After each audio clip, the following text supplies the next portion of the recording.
remotely hear us that is on the line? Looks like we have about 17 attendees.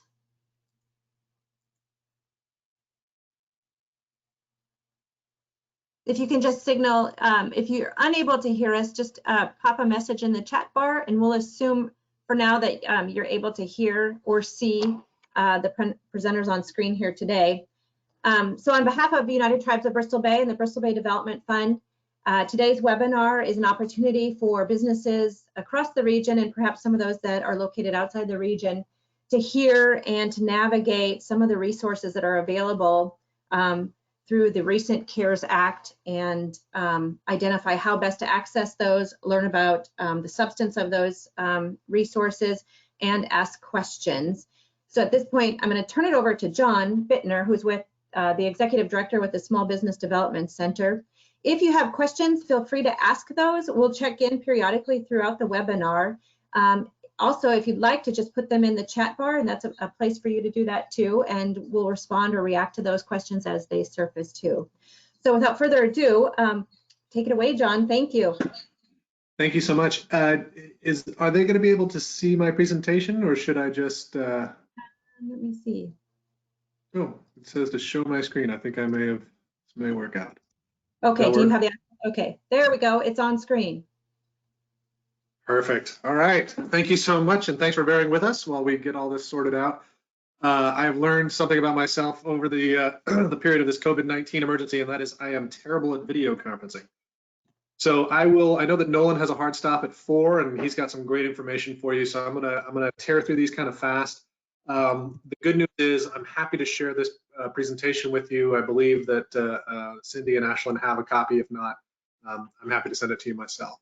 My name is John Bittner. I'm the Executive Director of the Alaska Small Business Development Center. We are a small business assistance group. We operate in 8 or 7 communities statewide: Anchorage, Fairbanks, Juneau, the Mat-Su, Kenai Peninsula, as well as Seward.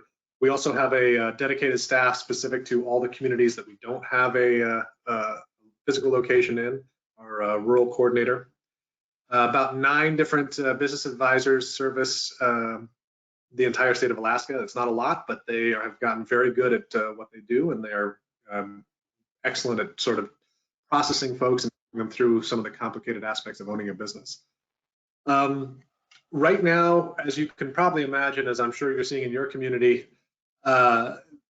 businesses are having a really difficult time. There is an unprecedented sort of economic and healthcare related sort of emergency happening on a global scale, and it's impacted almost every industry at the same time. SBDC has been sort of transitioning for the last few years into more of an online, more of an on-demand model, and this allowed us to shift our focus pretty quickly from in-person meetings with businesses to more of an on-demand online training model.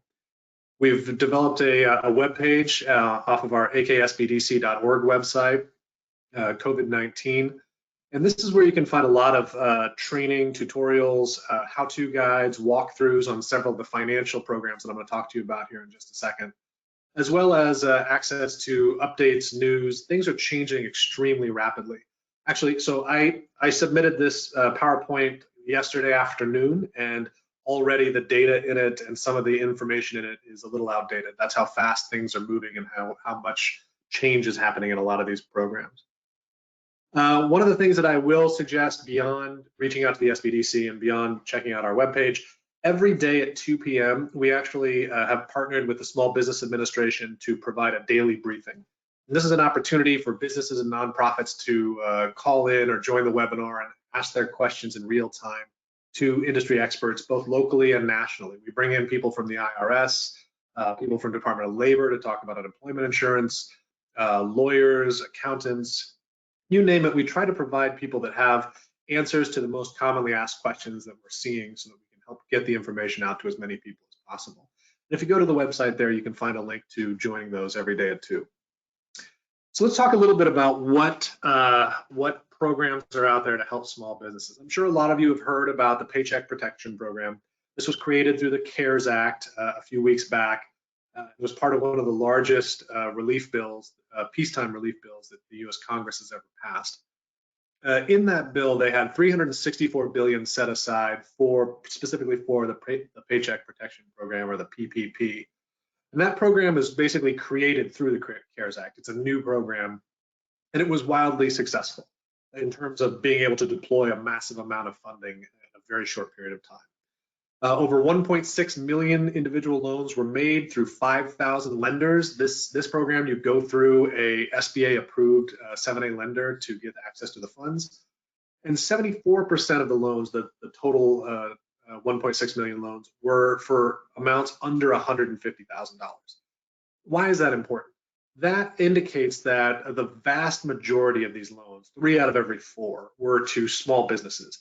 And the reason we can infer that is because the amount that you're able to get, and we'll talk a little bit about the calculation later, is based off of an average month of payroll. So multiplied by 2.5. So all you're getting is $150,000. It's sort of indicative that you're a smaller organization. They ran out of money extremely rapidly. It took them only about 10 days to burn through the entire $364 billion allocated to this program. And while that was good news for the folks that got it, it was very frustrating for those that didn't, and understandably so. Fortunately, Congress has passed a new relief bill that included an additional $310 billion for this program. Applications were, the application portal was reopened this Monday on April 27th, and the new applications are processed on a first come, first served basis. I will tell you that if you're interested in this funding, you really should apply immediately. It is going to go extraordinarily fast. $310 billion sounds like a lot of money, but again, $364 billion was deployed in about 10 days, and that was when they were still, everything was new. Nobody really understood the program, and they were still working out a lot of kinks. This round, I suspect, will go even faster. Who's eligible for this? Small businesses, those under 500. Sometimes you can have more than 500 employees. Sometimes you can have more than 500 employees in specific industries. If you go to the SBA.gov website, they actually have a calculator there that you can fill in some basic information about your business and your NAICS code, and it'll tell you whether or not you're eligible. Also, agricultural businesses, and this is a big change actually from the previous version that the CARES Act authorized. Before, you were only eligible if you were in the agricultural industry, if you were an agricultural co-op or a maritime co-op. Now they've opened it up to any agricultural business under 500 employees, so that opens up a few more options for folks. Tribal businesses are included, as well as nonprofits. And nonprofits is kind of an unusual area for SBA to service, but they do it in terms of disaster loans or disaster programs, and that's basically what this is. It is limited only to 501c3s, 501c19s, which are veteran organizations, and religious institutions. They haven't expanded it to 501c6s or any of the other 27 different types of nonprofits that are out there. Also, and this is another new development with the CARES Act, sole proprietors, independent contractors, and the self-employed are eligible, and that's extremely unusual as well. In terms of what you can expect, you can get up to $10 million for the Paycheck Protection Program, but the amount that you get is actually a part of a calculation. It's equal to either 2.5 times your average monthly payroll over the last 12 months, and that includes any outstanding amounts on economic injury disaster loan. We'll talk about those in a little bit. The terms technically are a 2-year term with a 1% interest rate you don't have to start paying it back for the first 6 months. But what makes the Paycheck Protection Program so attractive to businesses is actually there is a loan forgiveness mechanism built into the program. So after you receive the money, for the next 8 weeks, if you spend the money you receive 75% on payroll and 25% on rent, utilities, and mortgage interest payments, all of those expenses can be forgiven from the loan amount up to 100% of the loan. So if you do this correctly, over 8 months and spend the money correctly over the 8-week period after you receive it, you can end up basically not having to pay any of it back. I will tell you one of the things that if you were looking at this and you're interested in this program, I would highly recommend that you reach out if you've had to let your employees go or you haven't actually brought them on yet. Reach out to them and make sure that they are ready, willing, and able to return to work. What we are finding is that especially in industries where the pay is below $45,000 to $50,000, they're having a difficult time getting people to agree to come back to work. And partly that is due to about exposure, or they live with somebody who is at a high risk category, but it's also due to the fact that the CARES Act added some additional funding for unemployment insurance, an additional $600 per payout for individuals that qualify, and that's difficult to compete with in some industries. The economic injury disaster loan is the other relief program that's out there. It did get recapitalized as well, a much lower amount, $50 billion in the latest relief bill. Originally, there was $15 billion in there. And this is more of a traditional loan program. This actually existed prior to the CARES Act. It's the SBA's sort of traditional disaster loan. It was deployed in Alaska just a few years ago after the major earthquake that we had in the Anchorage area. Eligible entities are largely similar to the PPP program, nonprofits, limited to 501c3s and C19s, religious institutions, small businesses, etc. And the loan terms here are up to $2 million, and it's a fixed interest rate, 3.75% for small businesses, 2.75% for nonprofits, be up to 30 years maturity. And don't have to start repaying it for the first 12 months. You can use it for a wide variety of things, actually quite a more diverse number of things than you can for the PPP necessarily. And there are a few more caveats. They do require some collateral. Well, they are forced to take collateral for loans over $25,000, but if you do not have anything that they can collateralize, that doesn't necessarily mean that you don't get the loan. They can't actually reject you for that. So it's a little complicated, but I do think that the EIDL, especially for seasonal businesses, is a very good mechanism to try and get some funding into your bank account. And last but not least, I did want to mention something else, and this was a very popular program. This is called, I call them the emergency EIDL grants, but they're referred to at the SBA as loan advances, and I always do air quotes when I say that because they don't require you to have a loan, and they don't require a payback. So really, it's just a grant. Nationwide, there was $10 billion in the CARES Act for this program originally. They granted out 755,000 people received the grants for over around $3.3 billion as of last week. There's an additional $10 billion in the new relief bill, and they expanded the eligibility for entities to make it accessible to more people. You can get up to $10,000. It's based on the number of employees you have, so it's $1,000 per employee up to 10. And they say that it's issued within 3 days of application. The problem is nobody ever built infrastructure, at least not for the SBA's website, to handle every small business in the country calling at the same time or trying to access at the same time. So it's going a little slower than 3 days, actually.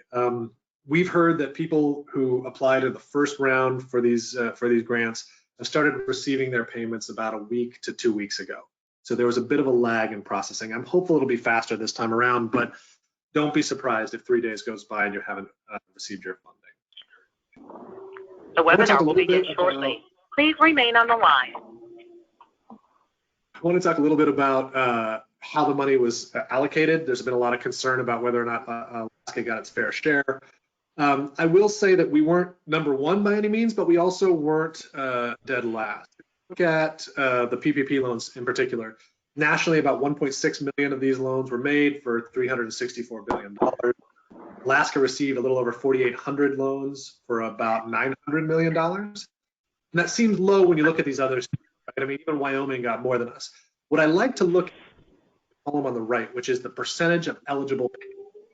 This is sort of how many could we have gotten everybody who was eligible received. The webinar will begin shortly. Please remain on the line.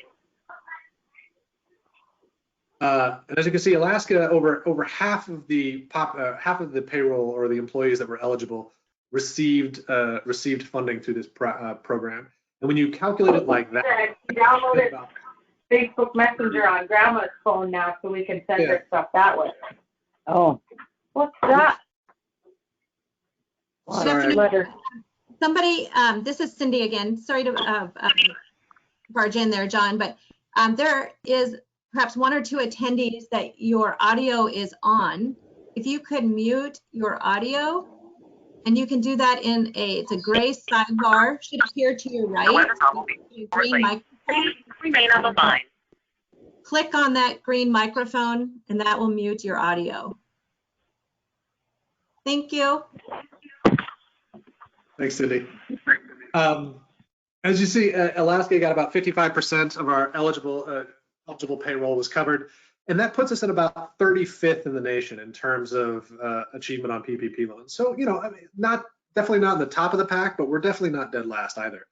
Oddly enough, California had one of the worst success rates when it came to percentage of eligible payroll for this program. For the EIDL loans, now this has been getting a lot of press lately, the fact that Alaskans only got one EIDL loan. 26,919 were made nationally, we got one. This data is not complete.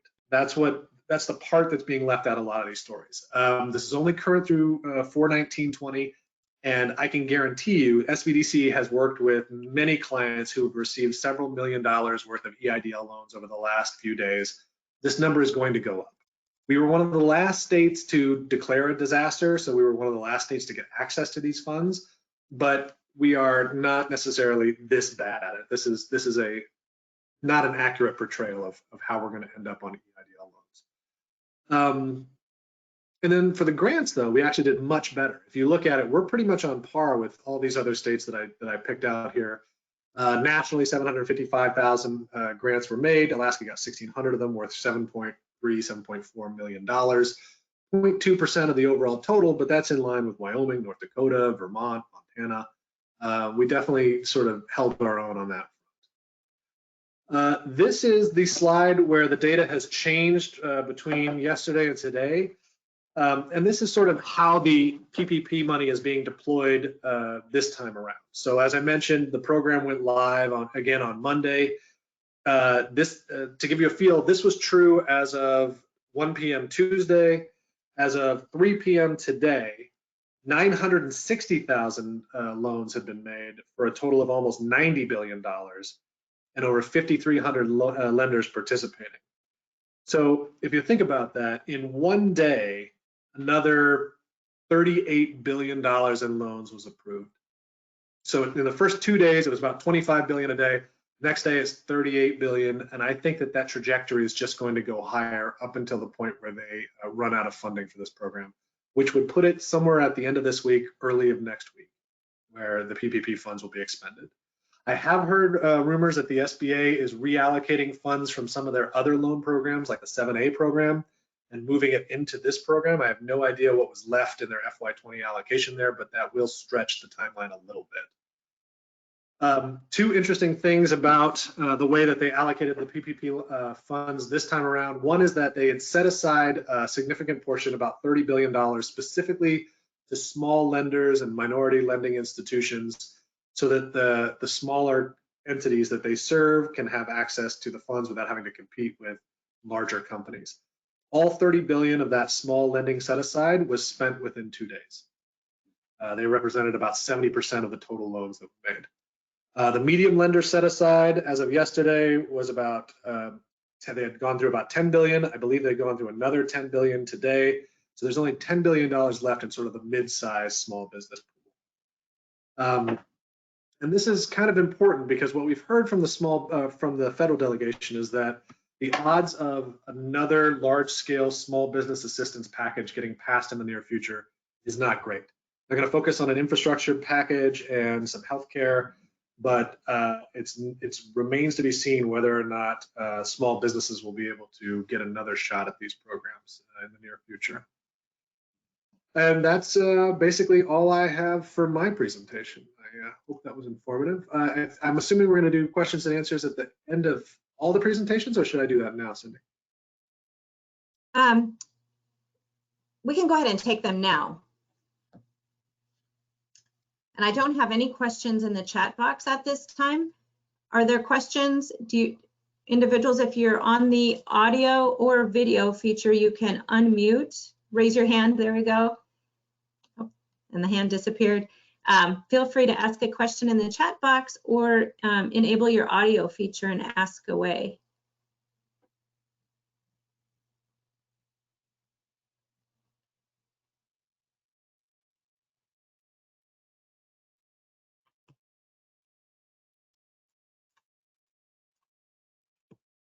see.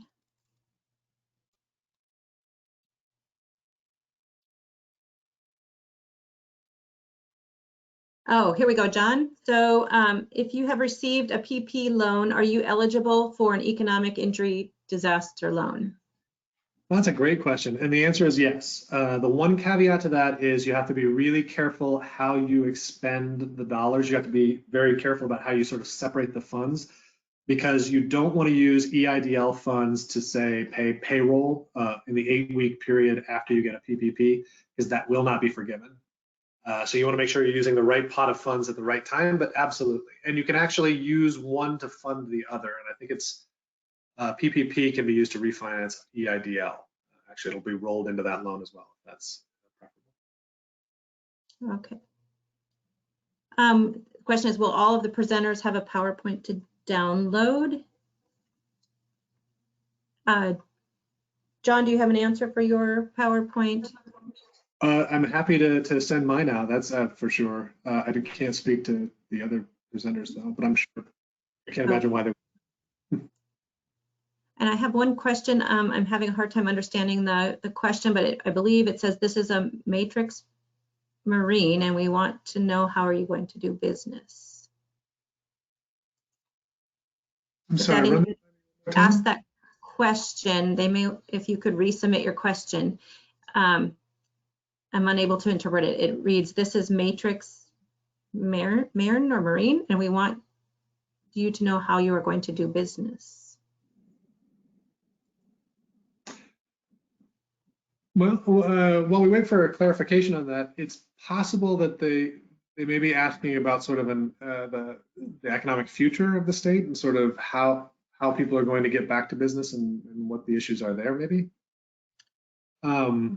And I think Nolan has really excellent data on this front, but I will sort of give a spoiler in that this is going to be an extremely rough year for Alaska. There's really no way around that. With oil inverted, the prices being so low that they actually went negative for a period of time, and tourism really taking a heavy hit. Even if we were to completely unlock today, I still think that most of the season is kind of not going to happen. That's going to have a cascading effect, about $1.3 billion in lost revenue on the state side, and anywhere between $250 and $300 million just for the remainder of FY20 on local government side, and probably double that for next year. So that, on top of all the other economic sort of turmoil, is like for a rocky road. Okay. We do have another question. Does PPP allow employers to increase number of employees or amount of previous salaries? And then in parens compared to 2019. Well, yeah, I mean, yes and no. So the amount that you're actually eligible for is going to be based on historical data from your payroll. So it's an average monthly from the past. They've actually extended or changed the way that you can calculate that. If you're a seasonal business, they've extended the range that you can pick the most appropriate months to choose from. So let's say that you traditionally have 5 employees, and that's, you get, the payroll for them multiplied by 2.5. There's nothing to say that you couldn't hire more than that when during the 8-week period. It just wouldn't. It would be over what you would. It would be over what you're covered, I guess is how I would say that.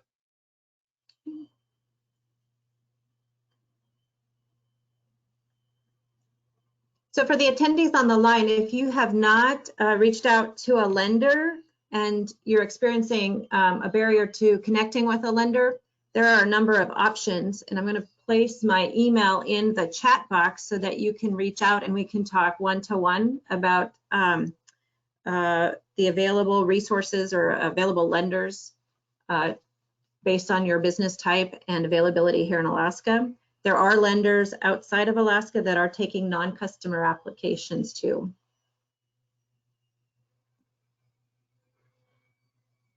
Okay, so I don't see any other questions at this time. I'm going to check to see. I do not see Nolan's name listed in the attendee roster, but in the event he's listening via the audio only option, if Nolan I'm could. here, Cindy. Oh, there you are. Awesome. Okay. So at this time, I'm going to go ahead and introduce Nolan Klouda with the Center for Economic Development, which is housed at UAA's Business Enterprise Institute. Thank you, Nolan. Yes, thank you very much. And I don't have a presentation, so I'm just going to speak to you directly. So yes, I thanks for the opportunity to be here. I work pretty closely with the Small Business Development Center. We're both the Center for Economic Development and SBDC are both sort of sister programs under the UAA Business Enterprise Institute. And so John Bittner and I have to put up with each other quite a bit on these kinds of webinars and when we are in person in the office. But I do want to talk a little bit big picture wise. You know, COVID-19 I think is something that we really just haven't seen before. You know, we run out of ways to say that this type of a crisis is unprecedented because it's really just doesn't resemble, you know, any kind of economic downturn that we've ever seen. It's sort of it's kind of got some of the features of a natural disaster like an earthquake or a hurricane, but except it seems to hit the whole planet all at once, very gradually over a period of months. It's really something that's quite unusual. You know, we've set records as far as, you know, oil prices turning negative, the stock market collapsing, and I think most significantly the way that unemployment has really crashed. You know, our state had been coming out of a recession all throughout 2019. We just started to finally see employment start to improve and pick up. And then we got hit by this, and we've lost 60,000 jobs in the last several weeks, which is really an astounding number. I don't think even in the Great Depression did we see unemployment rise so far so fast. You know, for reference, in the 3-year recession, we lost around 11 or 12,000 jobs between 2015 and 2018, and we've now just lost in about 4 or 5 weeks 60,000 jobs. So it's really quite staggering. You know, most of those jobs lost. Maybe it's slightly reassuring to remind ourselves that the job loss is largely temporary. That you know, we don't know exactly how much of that will endure. We don't know how many businesses will really make it out of this situation. The relief programs have been large and aggressive, of course, the programs like PPP and EIDL, but we don't quite know how many of our businesses are going to be able to resume and rehire, you know, when the COVID crisis is over, and so that really leaves us with a certain amount of you know, uncertainty, I guess. You know, there's talk about whether you have a V-shaped recession where it crashes dramatically but also grows really quickly, or a U-shaped recession, you know, where there's a longer period of stagnation. You know, you can kind of pick which letter of the alphabet you think is most likely to transpire. You know, so from national information tells us that around 43% of businesses right now are temporarily closed. So that's almost half of businesses, you know. And I think what I think is a little bit worrisome is that you know, the average business has somewhere around $10,000 in monthly expenses. It, you know, varies a lot. Businesses are all over the place in terms of size, but according to one study, about $10,000 in average expenses. But that majority of businesses have 1 or 2 months worth of cash on hand, and often far less. And so as months go by where there's social distancing requirements and advisories and fear among the public, even when there aren't mandates in place, that what's the ability of the businesses to withstand that and to get through it and to be able to hire their employees back if they've laid them off, you know, when the situation is over. And I think these are some of the things that are the most troublesome. There's some data about businesses and how long they would be able to last without permanently closing, and only about 30% of bars and restaurants say they could remain, that they could actually avoid permanently closing if the COVID situation lasted for 4 months or more. And so you know, non-retail or non-grocery retailers are also in the same type of situation. Personal services, the barbers and hairstylists and nails type of folks, those businesses are also really heavily jeopardized. So this is, you know, so I think that it's important to kind of characterize our situation right now is that we've got the economy sort of going into a coma, and we need to apply life support. You know, we're trying to keep households and businesses and other employer organizations like nonprofits from completely going under, so that they can at least get through in order to recover, on the other side of this. I think a big issue, and especially when we're talking about the Bristol Bay region, is the seasonality of businesses. That some of the work that we did in the past on entrepreneurship in Alaska, some research on entrepreneurship, something we were surprised to find was that actually the Bristol Bay Borough and the Lake and Peninsula Borough have some of the largest numbers of businesses in relation to their population. It's also true for places in Southeast Alaska and a few other places like the Denali Borough, where Denali National Park is. And we were sort of puzzled by why certain places would have so many businesses in relation to their population. And it turned out that the reason for it was seasonality. That places that have this large influx, for tourism or for fisheries, tend to have a lot more businesses that are supported, directly or indirectly by those activities. So the seasonal businesses pose some real challenges for programs like PPP, especially where where they're supposed to cover expenses during a certain period of time, and then be forgiven. But originally, the time period didn't really span Alaska's visitor season. But there was an actual rule change that makes PPP better able to cover those seasonal businesses. And so essentially costs in payroll costs and other operating costs that occur over the summer season will be part of the PPP forgiveness period. And so that's just a very recent change that happened under the program. Another aspect of this are the revenues that local governments get from those types of seasonal activities. The raw fish tax is a huge thing in the Bristol Bay region. Obviously, the communities depend on it. The two boroughs need it, and so do several of the municipal governments. So we don't know exactly what will happen with fisheries. I mean, we know that the fishing, a lot of the fishing seasons, as far as we can tell now, are supposed to happen, but there's no way that they aren't going to be disrupted on some level. Tourism is an even more challenged issue. We've essentially, I think that the best way to think of our summer season is that it's almost effectively canceled as far as visitation goes. At best, it could be a very small shadow of its normal self. So that's also places that depend on those revenues. They're also going to be troubled. The CARES Act, the Federal Relief Act, did have some pretty important provisions to it. In addition to programs John talked about, PPP and EIDL, there was about $300 million that was set aside for fisheries relief.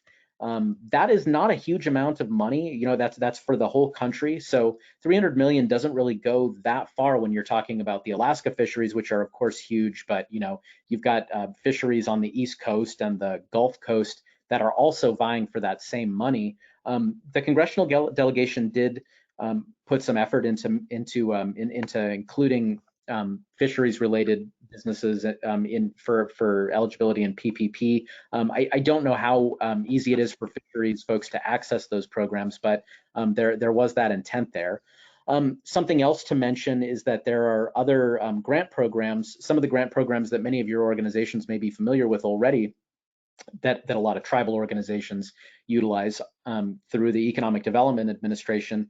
Their funding is under CARES Act was put at $1.5 billion, which is a very small amount of money in terms of what the federal government is usually used to spending, but it's about 5 times their normal annual budget. And so EDA has money to spend in Alaska on projects, and they fund infrastructure projects, a lot of community enterprises. They've funded small-scale fish processing plants. They've funded tanneries. They've funded wilderness lodges.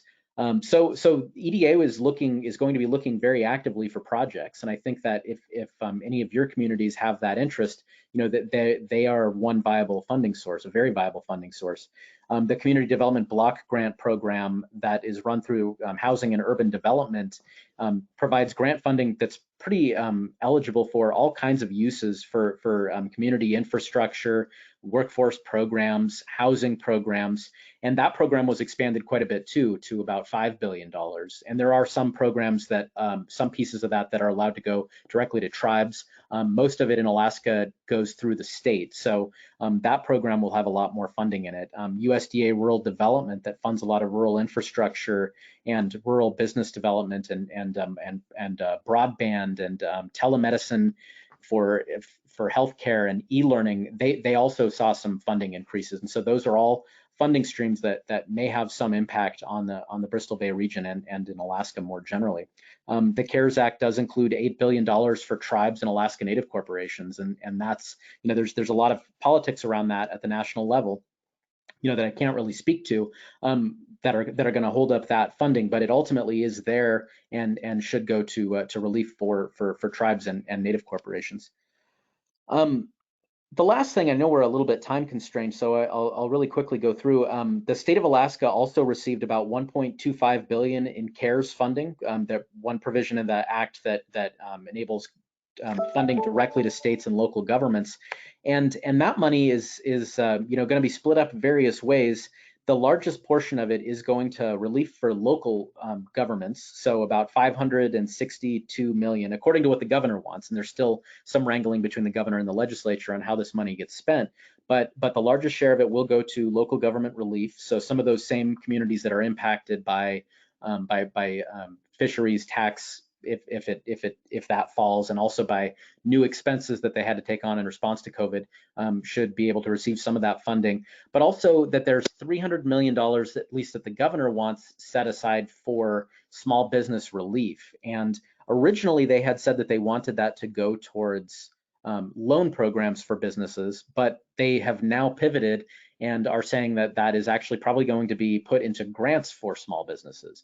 I don't know if other types of entities like nonprofits or tribal organizations or others would be eligible to receive grants, or any details about how that might work out. But I think that that's something that's probably important for folks to keep on their radar screen, is that a large portion of that that CARES funding will end up going towards grants that are relief for some of our smaller employers.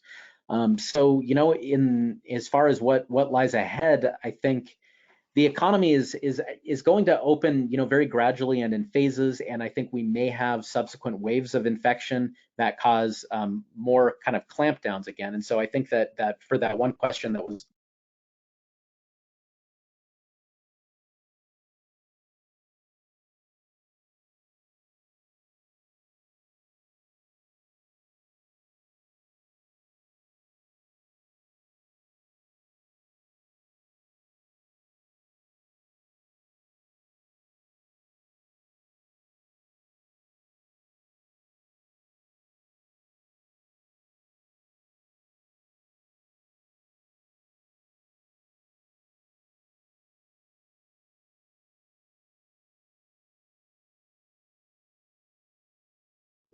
Tremaine Lee with that. The Ohio Department of Rehabilitation and Corrections has told NBC News that Marion has increased the amount of cleaning supplies and disinfectants that are being distributed to the housing areas, and that there is no shortage. They also say this, quote, incarcerated. This is Cindy. We've one of the attendees, we can hear your background noise or a news program. Distributed additional hygiene packs last week. If you could unmute your microphone. Thank you. Okay. Excuse me for that, Nolan.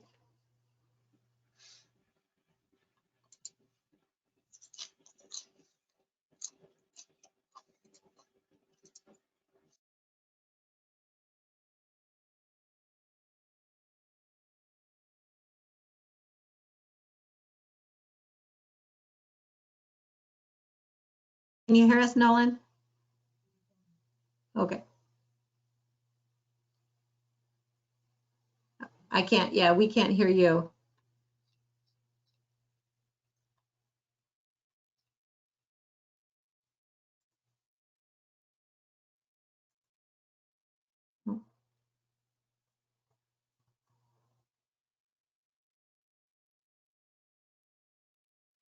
Okay, there we go. Can you guys hear me? Yep. Okay, so I'm ready to wrap up, and I actually have a hard stop at 4 o'clock. But maybe I can probably take a few questions if there is time.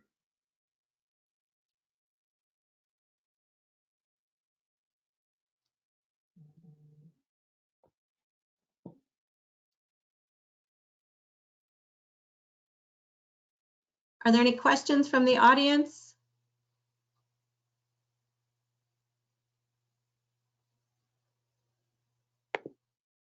You can submit questions via the chat box, raise your hand or unmute your microphone.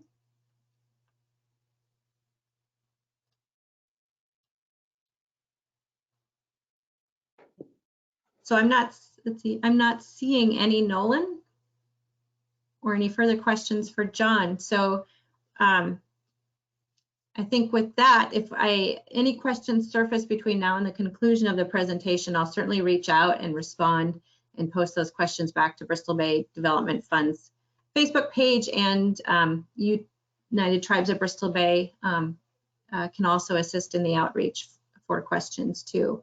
I want to take a moment and thank you both.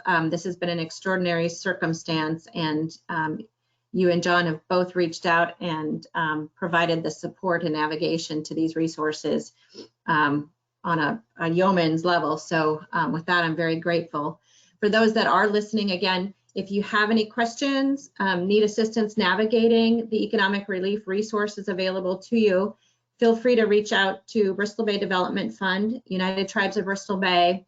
Follow us on the Facebook pages for both of our entities too. And again, any questions, we're happy to reach out and get those answered for you.